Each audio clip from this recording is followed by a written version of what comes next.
Over the next 2 minutes, I want to make you think about and reflect on a term called interleaving.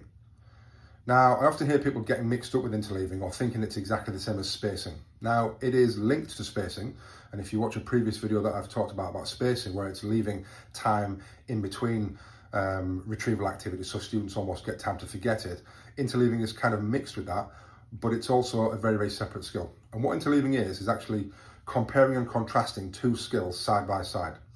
Because in life, and certainly in our exam papers, it's not all linear. We're not going to get 5 questions on the same topic or the same skill, and then we move to another topic or another skill. They're going to be mixed in. So we need to then enable our children to then see the differences between the questions and the differences between the skills, so they can identify what's the question asking me, what skill do I need to use for my toolbox, or what bit of knowledge do I need to use, and how do I apply that now, rather than 10 addition questions all on the bounce. Because once you've done the first 4 or 5, you know exactly what's coming, you know exactly what to do, you're in your comfort zone, and it's just an automated practice. You're not really reading the question, you almost know exactly what's coming next. If I give you an example, a practical example of this, I'm a PE teacher in a past life. If I was going to teach you how to play tennis, what I would initially do was I would teach you how to play forehand. So I'd get you stood in the right position, we'd play forehand, you'd get the grip right, and I'd be constantly just hitting balls to your forehand so you could get it right. So I need to build up a foundational level of skill before I can do some interleaving.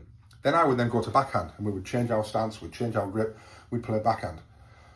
But actually that doesn't make you a great tennis player, because I've put you in the position, I've stood you there, I've got the right grip, and I've fed the ball in the exact position. A bit like those 10 maths questions in a row. But at some point in a game, if we started playing a game then, and I hit one to your backhand, well, hang on a second, I'm not in the right position.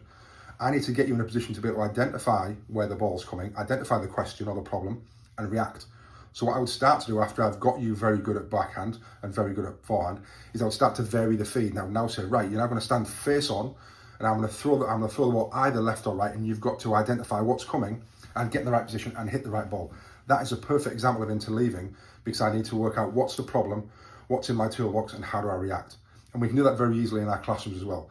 Once our children get to a certain level of competency on individual skills, then it's about interleaving those skills together. So starting to put some questions of an addition question, followed by a multiplication question, followed by a division question, or questions about different areas of the world in geography, and how because they can then start to compare and contrast between the questions and selecting the right skill. So that, in a nutshell, in 2 minutes, is what interleaving is.